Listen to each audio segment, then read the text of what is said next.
Bharatiya Janata party के national spokesperson और Rajya Sabha MP Sudhanshu Trivedi ji हैं और हमारे साथ भारतीय जनता पार्टी के national spokesperson RP Singh ji हैं। हम सबको सुधांशु त्रिवेदी जी अहम मुद्दों पर संबोधित करेंगे। शुरू करें। मित्रों, महाराष्ट्र का चुनाव जो अपने अंतिम चरण में आ रहा है और आज तो बस एक रात की अब कहानी है सारी। वो पुराना आपको याद होगा ना, जब लंकेश टहलता रहता है, कहता है यही रात अंतिम, यही रात भारी। तो मुझे लग रहा है कि उसी प्रकार अपनी पराजय को अवश्यंभावी जानने की छटपटाहट में, बौखलाहट में और खिसियाहट में चित्र विचित्र प्रकार की घटनाएं महाराष्ट्र में हो रही हैं। कहीं संदिग्ध और रहस्यमय तरीके से हिंसा की घटनाएं हो रही हैं और यह जनता के विवेक पर मैं छोड़ता हूं कि उनका स्वाभाविक और सहज लाभार्थी इन घटनाओं का कौन हो सकता है। आरोप प्रत्यारोप लग रहे हैं, वहां तक तो ठीक था। उससे पहले कहीं उलेमाओं के द्वारा फतवे जारी कराए जा रहे हैं। उसके बाद कहीं आप देख रहे हैं कि उत्तर प्रदेश में बगैर पहचान के वोट डालने दिया जाए, इसकी व्यवस्था सुनिश्चित कराने के लिए चुनाव आयोग पर दबाव डाला जा रहा है। यानी वोटर आईडी कार्ड को निष्प्रभावी किया जा सके, उस चीज के लिए प्रयास हो रहा है। और इसी सिलसिले में आज महाराष्ट्र में एक अन्य प्रकार का अनर्गल और निराधार आरोप लगाकर वातावरण को प्रभावित करने का, जिसे कहते हैं लास्ट डेस्परेट डिच अटेम्प्ट करने का यह प्रयास महाविकास अघाड़ी के द्वारा किया जा रहा है। और इसमें भी बड़ी महत्वपूर्ण बात यह है कि जिस नाला सोपारा विधानसभा में इस घटना का आरोप लगाया गया है, वहां महाविकास अघाड़ी मुख्य लड़ाई में ही नहीं है। मतलब जिसे कहते कहावत होती है ना, बेगानी शादी में अब्दुल्ला दीवाना। मगर यहां चाय से ज्यादा केतली गर्म है, उनसे ज्यादा गतिविधि महाविकास अघाड़ी के निरर्थक और निराधार आरोपों में दिखाई पड़ रही। अब मैं बहुत एक साफ और टेक्निकल बात कहना चाहता हूं। श्री विनोद तावड़े जी हमारे राष्ट्रीय महासचिव हैं और संगठन से जुड़े अनेक कार्यों को देख रहे हैं। वो थाने के बाड़ा से जा रहे थे और अपनी सहज स्वाभाविक संगठनात्मक दायित्व के अनुरूप भिन्न भिन्न प्रत्याशियों से वो फोन पर हालचाल ले रहे थे कि क्या चीज में क्या परिस्थिति है, कैसी क्या स्थिति है। और इसी विधानसभा के प्रत्याशी ने यह भी अपेक्षा की कि वो अगर हो सके तो उस बैठक में आ जाए जो उस होटल में चल रही थी। चूंकि वह हाईवे के पास में था तो वो जाकर होटल में बैठक में सम्मिलित हुए, और जिसमें कि चुनाव पूर्व तैयारियों की जो इंडोर बैठक है, that is properly as per rule, जिसमें इस बात के लिए दिशा निर्देश दिए जाते हैं अथवा कार्यकर्ताओं को तैयार किया जाता है कि कोई चीज अगर आपको आपत्तिजनक लगती है, क्योंकि देखिए महाविकास अघाड़ी जो कुछ कर रहा है उसमें बहुत सी आपत्तिजनक चीजें आने वाली हैं, तो इसलिए उसके ऊपर कैसे प्रोटेस्ट करना है, किस ढंग से फाइल करना है, किस ढंग से ईवीएम्स को सील करना है, किस ढंग से विपक्ष के द्वारा की जाने वाली बोगस वोटिंग को रोकने का प्रयास करना है। क्योंकि उत्तर प्रदेश से तो यह भी चल रहा है ना कि वो पर्दे में रहने दो, पर्दा ना उठाओ, ताकि पर्दे के पीछे जो चल रहा है वो चलता रहे। तो इस प्रकार की चीजों के बारे में एक संगठनात्मक, उसे बैठक कहें या अनौपचारिक बैठक कहें, उस रूप में वो भाग लेने के लिए पहुंचे। और वहीं अनायास वहां के जो बहुजन विकास अघाड़ी के प्रत्याशी हैं वो आ गए और पहले उन लोगों ने इस बात के लिए विवाद उठाना शुरू किया। अब यहां पर मैं बहुत टेक्निकल बात कहना चाहता हूं। हमारी तरफ से, श्री विनोद तावड़े जी की तरफ से बहुत स्पष्ट कहा गया है कि यह घटना होटल की है, किसी प्राइवेट प्लेस की नहीं है। आप होटल के और आसपास के क्षेत्रों के सीसीटीवी फुटेज को वह चेक करें, इस बात का हम अनुरोध करते हैं। क्योंकि जिस प्रकार का एब्सर्ड एंड इलॉजिकल, अतार्किक, हास्यास्पद और दुर्भाग्यपूर्ण आरोप लगाया गया है कि 5 करोड़ रुपए आए थे। मैं कांग्रेस वालों से पूछना चाहता हूं, भाई ये 5 करोड़ रुपए जो होते हैं ये कोई आज के जमाने में ऐसी तो चीज है नहीं कि कोई आदमी जेब में पॉकेट में डाल के लिए जाएगा। वो तो बहुत भारी मात्रा में दिखाई पड़ना चाहिए ना, तो उसका कहीं कोई विजुअल इंपैक्ट दिखना चाहिए, वो दिखाएं, हवा में आरोप मत लगाएं। हां, वैसे ये हो सकता है कि ये कांग्रेस पार्टी और महाविकास आघाड़ी उन नेताओं में जिनके 350 करोड़ घर में से निकलते थे, और उसके बाद जो काउंट करने वाली मशीनें थी वो हीटअप हो जाया करती थी। अब 350 करोड़ जिसके घर में इधर उधर पड़े रहते, उसे 5 करोड़ लगता होगा कि चिल्लर टाइप है, कहीं इधर उधर पड़े होंगे, दिखाई नहीं पड़े होंगे। महोदय, मगर मैं देश की आम जनता की तरफ से बोलना चाहता हूं कि इतनी बड़ी धनराशि का आप हवा में आरोप नहीं लगा सकते। आपको साफ बताना होगा कि वो कहां था। इसलिए पहला आरोप यह निरर्थक है। दूसरी बात, उस बैठक में पार्टी के कार्यकर्ता मौजूद थे, कोई बाहरी व्यक्ति मौजूद नहीं था। तो पॉइंट नंबर 2, किसको पैसा दिया जा रहा था तथा कथित। तीसरी बात यह बताइए कि जो आप कहने का प्रयास कर रहे हैं कि विपक्षी दल के प्रत्याशी वहां पर आए, तो विपक्षी दल के प्रत्याशी वहां पर क्या करने के लिए आए? यदि उनके ख्वाबों ख्यालों की जो घटना कहीं हो रही थी तो उन्हें घटना स्थल पर रहना चाहिए था, सभा स्थल पर रहना चाहिए था। यह बिल्कुल 3 टेक्निकल पॉइंट है। पहली बात, सीसीटीवी फुटेज दिखाएं जहां पर कि ऐसी कोई बड़ी चीज दिखाई पड़ रही हो। दूसरी बात, वहां बैठक हो रही थी और सिर्फ भाजपा के कार्यकर्ता थे। और तीसरी बात, यदि वो इस प्रकार का आरोप लगाते हैं तो वो जो आपका आरोप वाली घटना है उस जगह पे स्थल पे होना चाहिए कि सभा स्थल पे होना चाहिए। तीनों बातें साफ दिखा रहा है कि अपनी पराजय को अवश्यंभावी जानकर अब खिसियाहट और बौखलाहट में, यानी इसे कहा जाए कि हताशा और निराशा में, महाविकास आघाड़ी विक्षिप्तता की सीमा तक पहुंच गई है। और हम यह भी कहना चाहते हैं कि ये तो वो पार्टियां हैं, यहां सिर्फ आरोप की बात नहीं है। भारत के इतिहास में एकमात्र उदाहरण जहां पर सुप्रीम कोर्ट में यह साबित हो चुका कि पैसा लेकर सरकार बचाई गई, वोट फॉर कैश।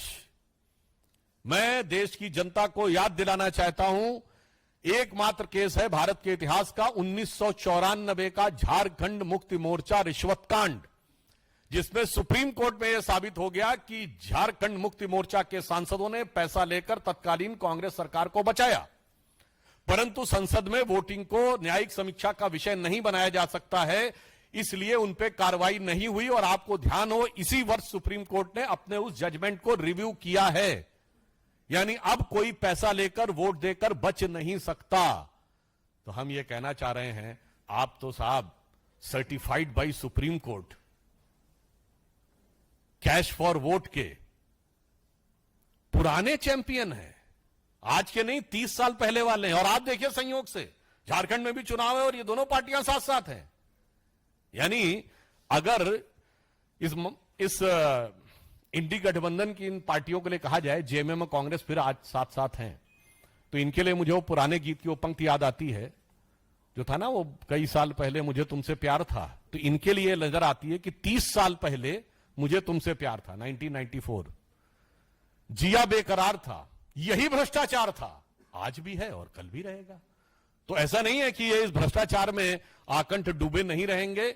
इसलिए मैं इस बात को बहुत गंभीरता से लेना चाहता हूं कि चुनावों को प्रभावित करने के लिए, भ्रमित करने के लिए इस प्रकार की जो हरकतें महाविकास आघाड़ी कर रही है, पहले तो इनमें आपस में ही प्रतिस्पर्धा थी, आपस में प्रतिद्वंदता थी, और अब ये महाराष्ट्र और देश की जनता को भ्रम में डालने का जो यह प्रयास कर रहे हैं, देश की और महाराष्ट्र की विवेकपूर्ण जनता इसे भली भांति समझती है। और मेरा यह विचार है कि ऐसे किसी भी प्रयास को, चाहे वो फतवे जारी कराना हो, चाहे वो पर्दे में वोटिंग कराना हो, अथवा महाराष्ट्र में ही सपा के नेता अबू आजमी ने जो धर्मगुरु मुफ्ती सलमान अजहरी साहब से मुलाकात की हो वो करना हो, या हिंसा करवाना हो या करना हो, वो जांच के बाद तय होगा। या यूं मैं कहूं कि हिंसा की रहस्यमय घटनाओं का लाभार्थी बनना हो। What I can say, to become the natural beneficiary of a very conspicuous and suspicious events of violence, अथवा बगैर सीसीटीवी फुटेज के, बगैर किसी आरोप आधार के, बगैर वहां घटना स्थल पर पहुंचे हुए, बगैर उस चुनाव की मुख्य लड़ाई में हुए निरर्थक आरोप लगाना हो, ऐसा कोई भी प्रयास सफल होने वाला नहीं है। और महाराष्ट्र, झारखंड और सभी राज्यों में जहां उपचुनाव हो रहे हैं, निर्णायक और प्रभावी रूप से जनता भारतीय जनता पार्टी और एनडीए के पक्ष में जनादेश देने जा रही है। धन्यवाद। आरपी सिंह जी। उस पर बहुत स्पष्ट करना चाहता हूं, यह पुनः एक बार भ्रम फैलाने का एक प्रयास है। एफआईआर जाकर आप लोग चेक कर लीजिए, वो मॉडल कोड ऑफ कंडक्ट को लेकर है, क्योंकि उसमें इस बात का संदेह व्यक्त किया गया कि जो मीटिंग है वो क्लोज डोर है या बाहर की है, जबकि वो फैक्ट है कि वो क्लोज डोर है। उसमें किसी भी प्रकार के वित्तीय लेन देन वाला कोई विषय नहीं हो। फिर मैं दोबारा कह देना चाहता हूं, ये तो एफआईआर में भी कोई नाम न होने के बावजूद फर्जी आरोप लगा रहे हैं, पर ये तो सुप्रीम कोर्ट के सजाए याफ्ता सर्टिफाइड व्यक्ति हैं, एकमात्र भारत की राजनीति के। इसलिए दोनों point, on the technical ground FIR is not been done for any allegation of providing money, it is been done on the suspected violation of model code of conduct. Pragya जी।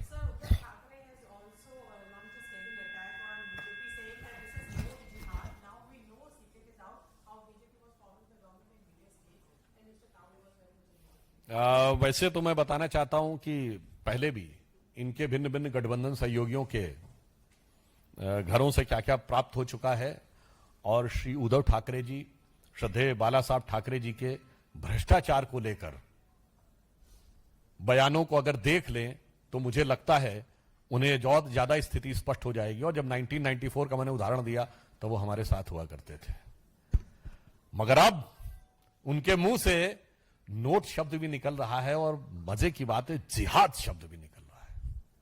अब ये अपने आप में विचार करने का विषय है शिव सैनिकों के लिए और शिवसेना के समर्थकों के लिए, कि अब आप बताइए, और जिन इलाकों में श्रद्धेय बाला साहब ठाकरे जी की आंख घूम जाया करती थी तो वो लोग अदब में आ जाया करते थे, और आज उन इलाकों में जाकर हाथ पसारा हुआ है कि भाई वोट किसी प्रकार से मिल जाए। जो पुराना गीत था, दे दाता के नाम पे तुझको अल्लाह रखे। तो मुझे लगता है बहुत सारे परिवर्तन आए हैं, और उद्धव ठाकरे जी यदि आत्मावलोकन करेंगे कभी तो मुझे लगता है उन्हें रियलाइज होगा, हर शिवसेना कार्यकर्ता को तो रियलाइज हो रहा है, अब उद्धव जी को कब रियलाइज होगा ये वक्त बताएगा। नीरज जी।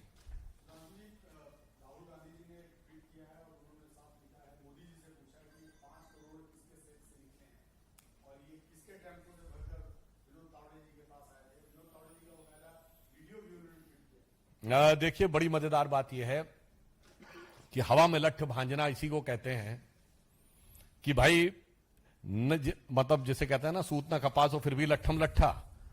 एग्जैक्टली वही राहुल गांधी जी कर रहे हैं। मैंने आपसे बताया 3 पॉइंट्स में कोई आधार नहीं, इसके बाद उनकी पार्टी वहां लड़ाई में नहीं, मगर फिर भी क्या करें, इस प्रकार का आरोप लगाना। और मैं एक और बात कहना चाहता हूं, वैसे जब वो सेफ वाला काम कर रहे थे ना, तो कुछ ऐसा नहीं लग रहा था। वो फिल्मों में जो दिखाया जाता है, वो सेफ के पास जाके कोई खोलता है, और वो किस प्रवृत्ति का व्यक्ति खोलता हुआ दिखाई पड़ता है, वो आप ज्यादा बेहतर अंदाजा लगा सकते हैं, क्योंकि उसी प्रकार के आरोप भी उनके ऊपर बहुत सारे लगे हैं। और रही बात इसकी कि कौन पैसा कहां से कहां ले जाता है, तो मुझे लगता है राहुल गांधी जी या कांग्रेस पार्टी से बेहतर और कौन बता पाता है।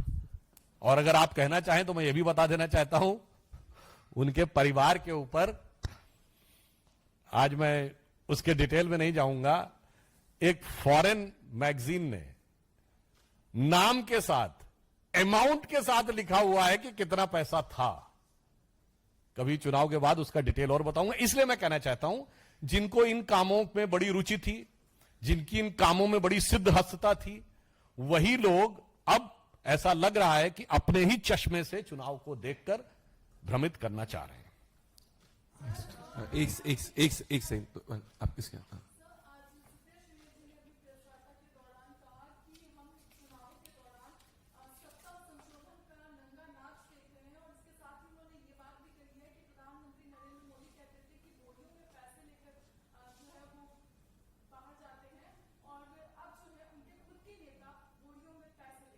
बहुत मजेदार बात है, तो बोरी दिखनी चाहिए ना। पर जिसके दिमाग ही बोरा हो गया है उसके लिए क्या बताया जाए कि बोरी कहां दिखेगी। याद करिए, ये कांग्रेस पार्टी थी, जब इनकी सरकार पर 1993 में हर्षद मेहता कांड, तो कहे गए थे 1 करोड़ रुपए कैसे आ गए, जरा ये तो बताओ। उस जमाने में 1000 के नोट चलते थे, अब 500 में बताओ भाई 5 करोड़ हैं कहां, वो तो दिखाओ। इसीलिए मैं कह रहा हूं, बोरी बोरा कुछ तो दिखाओ, मगर कुछ भी मत बताओ, खाली हल्ला मचाओ। तोशी है राहुल गांधी के वीडियो में भी कुछ नहीं इस प्रकार का। तोशी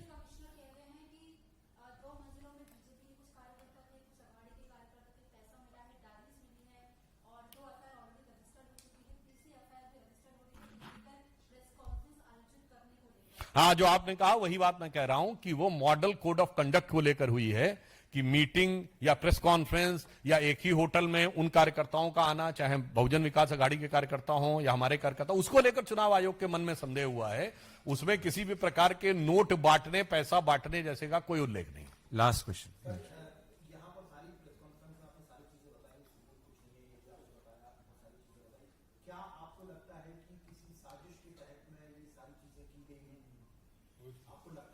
नहीं, देखिए मैं कहना चाहूंगा, साजिश तो एक चीज है, साजिश के साथ साथ हताशा भी है।